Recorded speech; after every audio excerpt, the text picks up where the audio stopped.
David. Jordi is here. Me, Tom, Joscha, David. That's my chair. The questions.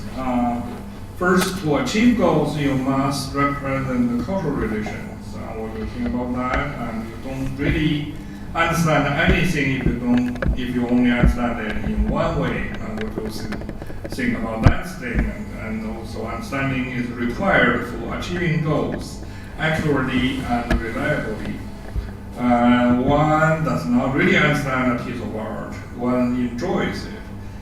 Doing art is not really goal achievement, so you don't really need to understand anything to be an artist. Let's think about it, whether we should do it all together or we should just do the goal part first, then we go back to artwork. I think I will leave the decision to you guys. You can answer it together, or you can answer part of the two and then do another one. This session suffers from a fundamental problem. I think don't have an artist here on the panel. I'm married from a family of artists and my wife is an artist, so I see this somewhat from the outside and have to describe it from my perspective. Maybe that's useful because I'm more of a scientist, so I'm directed on finding truth, and as we discussed in one of the previous sessions, I think that truth from observer-based perspective is the space of all possible valid models. Right? So this is what I'm looking for, and somehow wired into my mind that I look for this and try to optimize for this particular kind of mental representations. And I have the impression, looking at artists, what they do is something very similar. What they don't look for is truth, what they look for is authenticity. In my view, art is capturing conscious states. You can do this with respect to the audience, so maybe as an artist you don't do very much, you just have your watercolors and see what happens, but this thing evokes conscious state in the audience, and this is what you optimize for. Or it could be that you are trying to express your own conscious state. But the artist tends to feel that she succeeded if she was able to capture that state authentically. And what's not important so much is the surface of that. So all this style transfer stuff that we see in generative neural networks and so on is bullshit, because if you understand art and you look at this, you notice that it doesn't capture a conscious state. It only captures a certain form. It doesn't capture a particular kind of content, a certain what its likeness. And this is what makes art so interesting, because art is a reflection about the nature of our own mind. So in this sense, the understanding of art is different from the understanding of, say, the for loop. The understanding of the for loop means that you understand particular kinds of computations and rules about these computations. It's a particular aspect of formal languages and so on, of which you build a valid model. If you understand art, it means that you are able to recreate a particular conscious state, or that you have this very strong impression that you create a very meaningful conscious state, a particular configuration in your mind. So the goal here is not so much to model a domain, but to get the modeling system into a particular kind of state. Okay, that's it for me. Okay. Well, the first one, to achieve goals, you must represent causal relations. I think it all depends on how complex the goals are. So I think that's for also the other discussions in the other panels.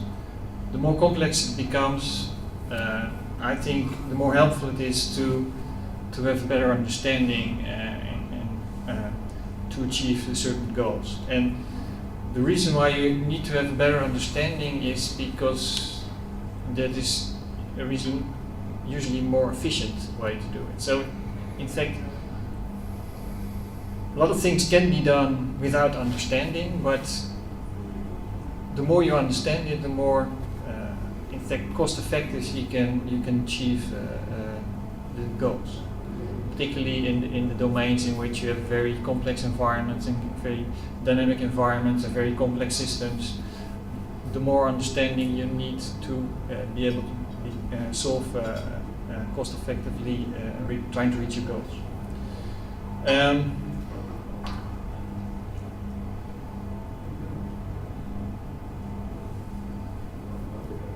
about the question on one does not really understand a piece of art one enjoys it. Yeah, I think I agree with Joscha that in art it's more about a state of mind, and you could argue whether an artist does really have to understand or whether it's trying to achieve a goal. Maybe not explicitly in the way that's normally done in systems, but you have some kind of a sense about what also makes your audience actually get in this state of mind. And it could be different than your own state of mind. So that depends really, I think, also on the artist, what actually the goal is of making the art. Whether it's simply making art because it's implicit goal for the artist itself to make art, or whether it's also a goal of trying to sell the art to a certain audience. So the first and third questions are related in the sense that we have understanding modeling causality and then goal-oriented behavior is, in my view, all being interconnected. So, like you had mentioned, I think some goal-oriented behavior doesn't necessarily need to model causality or really achieve understanding if it's simplistic enough. But after once you focus on more complex goals, they become more and more important. Joscha had discussed a little earlier about the second point here, that it's important to understand things in multiple ways to really say you have firm understanding of it. About the art questions, I'll take the last one. There I think that, and this was kind of touched upon also, that if the goal of the artist is to evoke a certain emotional state in the viewer, then it could be viewed as goal-oriented behavior in that way. And in that sense, you could argue that it does require understanding on a certain level to do that. Yeah, I think I agree with most of the previous speakers. Chris already talked about this a little bit, but we also have a paper in a workshop in 2 days evaluating general purpose AI called Evaluating Understanding, where we have 4 criteria for trying to see if a certain system understands something, and those criteria are to be able to predict something with respect to a phenomenon, achieve goals, explain it, and recreate it. So we don't think that any one of those constitutes necessarily signals understanding. So if you can only achieve goals, then it may not necessarily mean you understand anything. That's what I would say about that. Also, we have lots of, especially model-free reinforcement learning systems that essentially are sort of reflex agents. They are not modeling any causality, but they're still capable of achieving at least some goals. So the first statement I would say is false. You don't really understand anything if you only understand it in one way. I would say that understanding is sort of a continuum. Maybe you typically wouldn't say you don't understand it, or you understand it in sort of a binary state. But I would say that if you only understand it one way, you probably have very limited understanding of it. And if you understand it in more ways, you understand it much better. The art, I'm not a great connoisseur of the arts, so I would say number 4, no, because I typically don't enjoy it. No, I think, as I understand it, the idea of art is typically either to elicit emotion or to put some kind of meaning in whatever it is that is created. And in some sense, first of all, I think that in most cases actually that requires a great deal of skill and understanding of whatever medium you are working in. So yeah, you do need some understanding. I guess maybe there are sort of edge cases where you could say, well, I don't know how to paint at all, but I'll just throw some paint drops at a canvas and I will call it art. which then maybe means that I don't need to understand much, although maybe I understand the arbitrariness of it. But then we can also argue whether that is still art, and maybe the understanding is sort of in the definition, like it's not art if I did not try to pertain that meaning or elicit that emotion. So yeah, and then to understanding art, I guess you could be said to understand it if you knew what the artist meant. I don't know.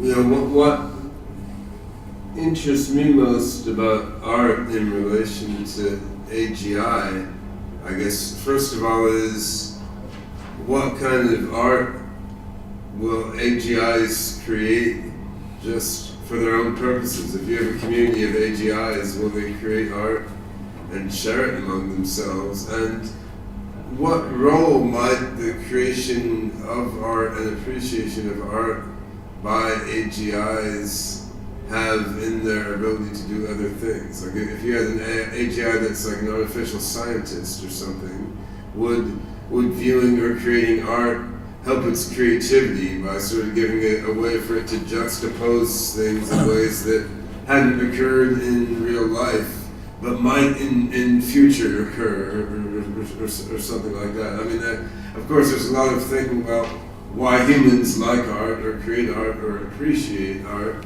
Which of those elements are just part of human evolution and history, and which elements will be there in future society of AGIs, near or far future? Yeah, I think I'm not sure this is always true, but a lot of art seems to be like, it's not usually directly useful. It's appreciated for its own thing. It's not like you can't eat it or anything, or use it. Well, in some cases. So maybe there seems to be something that is sort of. Most Japanese food is art too. Yeah. You're supposed to eat it. It seems like in most cases it's sort of maybe a detour from what you would think of like the most direct goal function and especially for AI, I imagine that we would give it some goal function that feels more directly useful. Well, to if your goal is an intrinsic reward, like Schmidt-Eber's surprisingness measures or something, I mean, then looking at art, they give a lot of.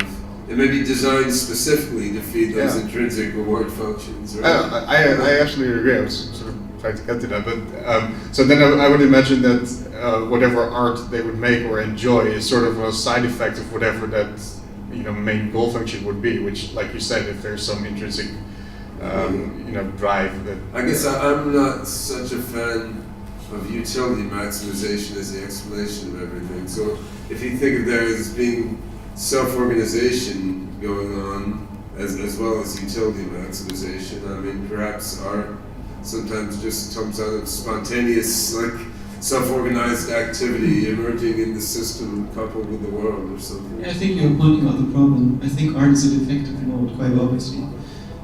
It's probably a side effect. If you have a learning system, then it builds mental representations in order to maximize its success at whatever task it's meant to succeed. In our case, the evolutionary fitness function. And at some point, as part of the way we organize our intelligence, splitting it between different agents, evolution found it's a good idea to teach us language. And how could it get us to be interested in language? Language is not directly observable. It hangs in the thin air between speakers. It's a mathematical thing, right? Grammar is mathematical.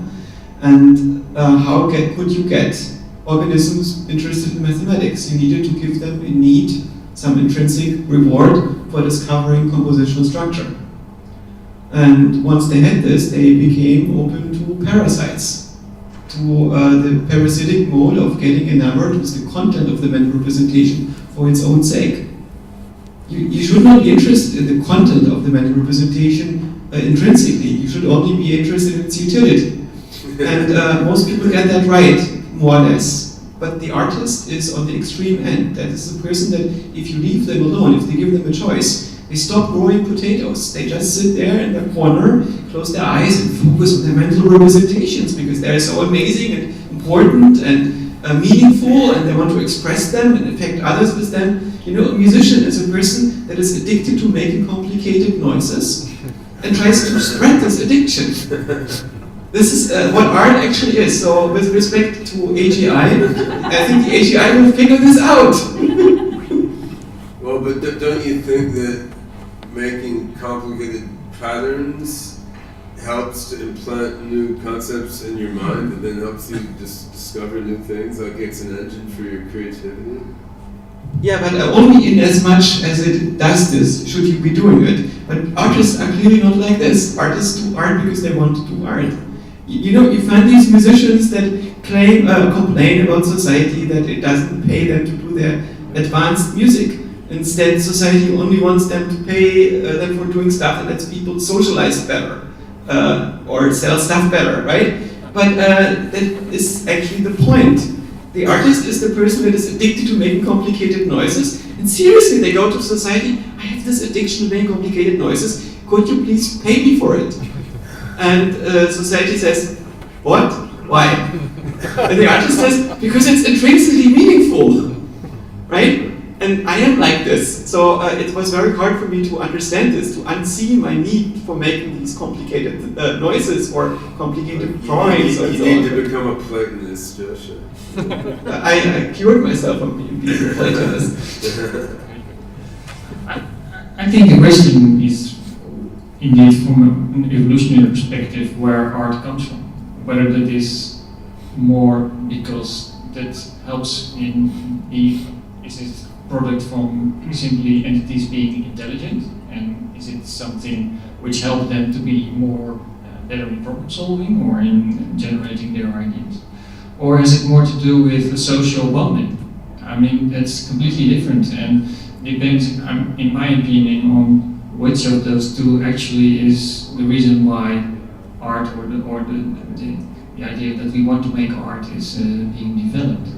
And whether an artificial intelligence is in the same evolutionary context, whether when an artificial intelligence will develop that kind of design. So, as long as that is unclear what the reason is why we want to make art, then I think it's pretty clearly not social bonding. And if art is intrinsically important, then the critical acclaim of the art itself might make your life harder or easier. But it's really not the point. I mean, there is a strong incentive for a lot of people that are in the business of making decoration, so like ornamental, musical, or graphical patterns to get acclaim. When art originated in pre-civilized Stone Age societies, right, it was integrated in all sorts of social interactions. So the origin of art was more like he said, it was tied in with all kinds of social bonding and social signaling. I mean, it's only in civilized societies it gets more and more advanced and art becomes divorced from that. I think that's largely the utility of that parasite. If a parasite sticks around, it usually has some utility. And the ability to synchronize groups via singing or moving rhythmically together is obvious, right? Yeah. And the ability to bond over certain symbols and so on is also clear. And the utility of signaling status by buying expensive paintings is also clear. So there are many uses of art for signaling, for communication, for synchronization, identifying as a beacon for your tribe, and so on, right? That's clear. But for instance, the artists in my family are not interested in social bonding at all. Like zero.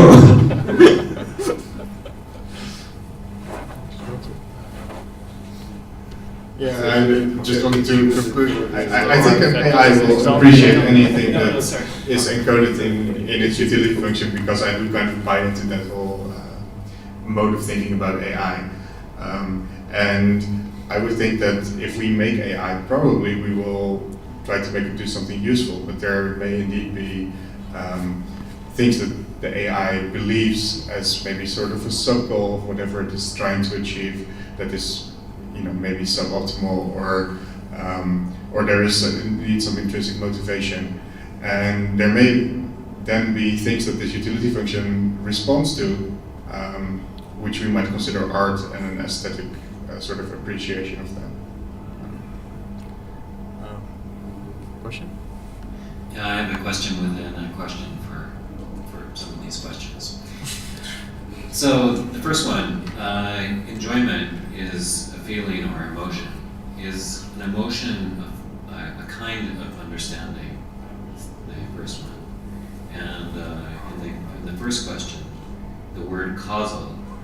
Is causal the same or different, or can it be different from the word dependent?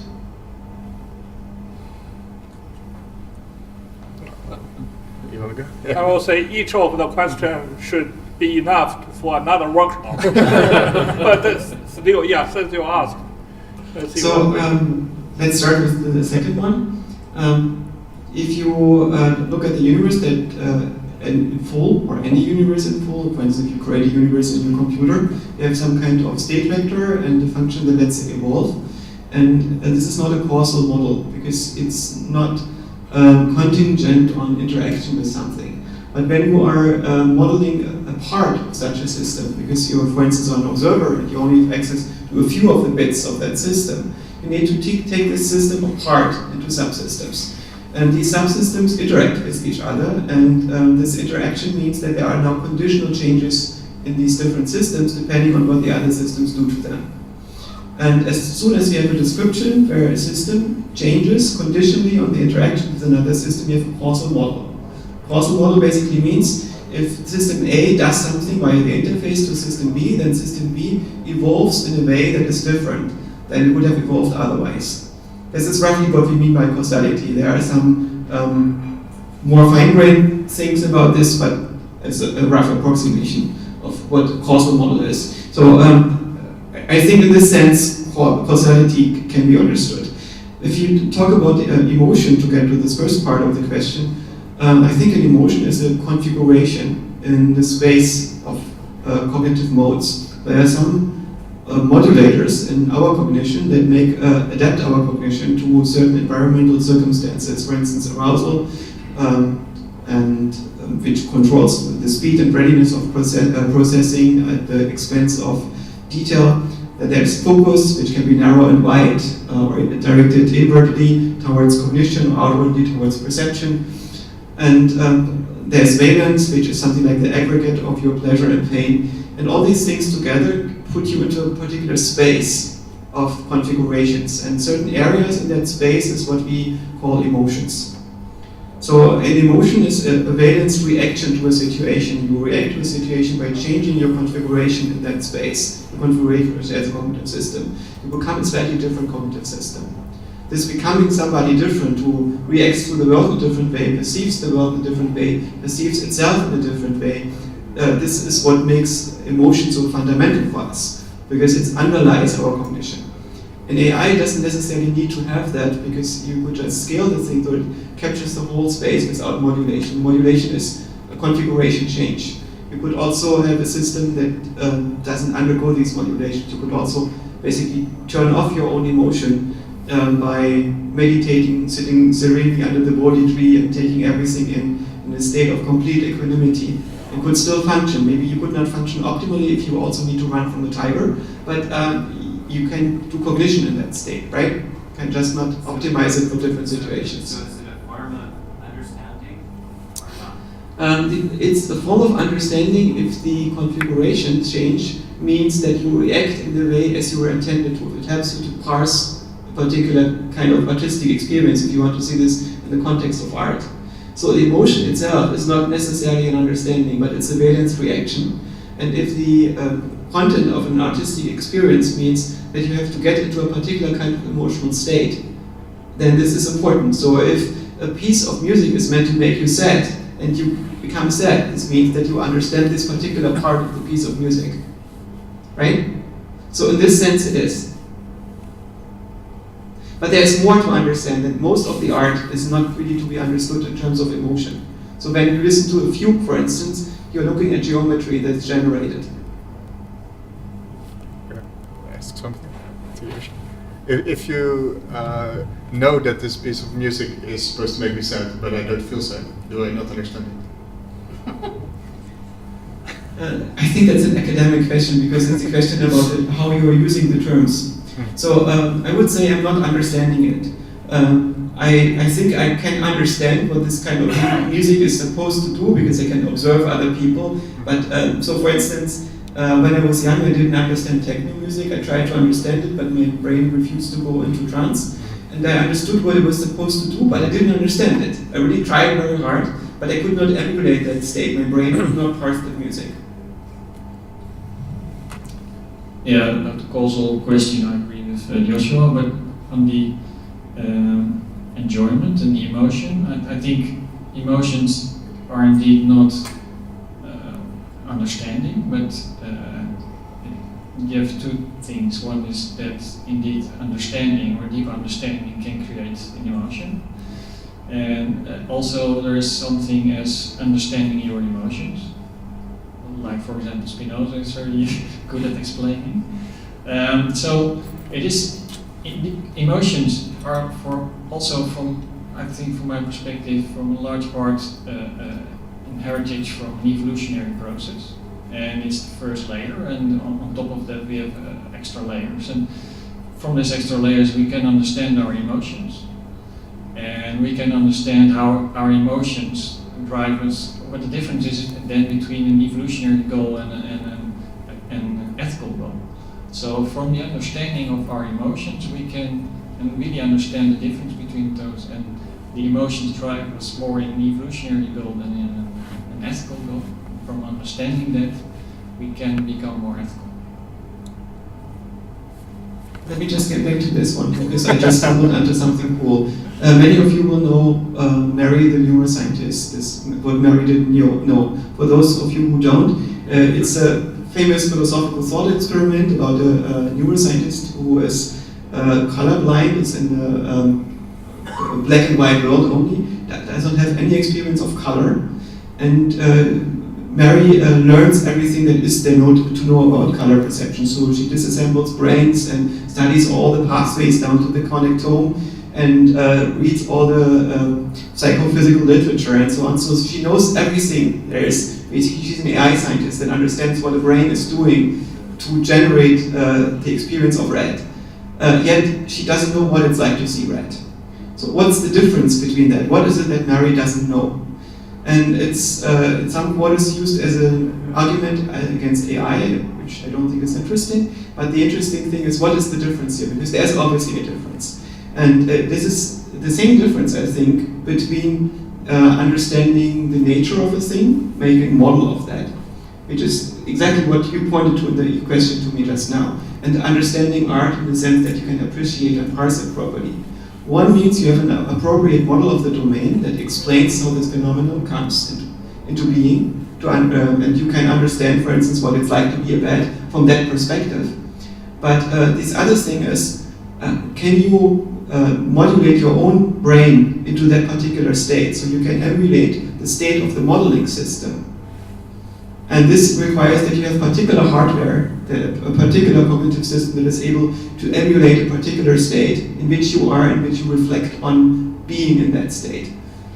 And that is actually the difference here. So parsing of art means you get into a particular conscious state, and the understanding of a domain means you understand what is necessary to produce that.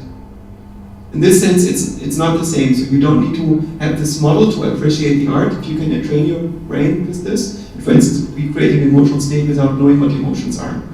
And the other thing means you understand what emotions are, and without having them. Maybe to add on that, it's I think the emotion of art is very, what you get from art is very similar than the emotion you get to a deeper understanding of, for example, a scientific problem, or deeper understanding in general. Again, what Spinoza explained about that is that from all the different emotions, this type of emotion is the most in line from evolutionary goals and ethical goals. So for humans, it's trying to pursue this emotion is actually one of the best emotions to pursue. And all the other emotions, the conflict between the evolutionary goal and the human mind and what the ethical goal is different. Just to respond to your questions, I do think that emotions, I wouldn't necessarily equate them with understanding, but I would say that generally they would imply understanding. if it's grounded in some sort of context or event, in the sense that if you could just think of, imagine if you're happy or sad or angry over something, that really implies many different pieces of understanding relating to that situation. And then, but then alternatively, if it's, someone has a depressive disorder or something, that doesn't necessarily imply understanding in that same way. In terms of causality and dependence, to answer as a statistician, I'd say that causality doesn't necessarily imply dependence in the sense that you could have, A causes B, but you don't necessarily need A to have B. And it's just a boring statistician's answer to that question, but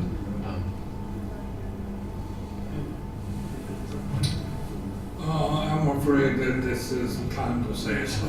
Otherwise, we'll continue forever. So, yeah, let's thank the panelists. And thank you, folks, for sitting in on this very interesting discussion and asking good questions. And it's the end of the Understanding workshop.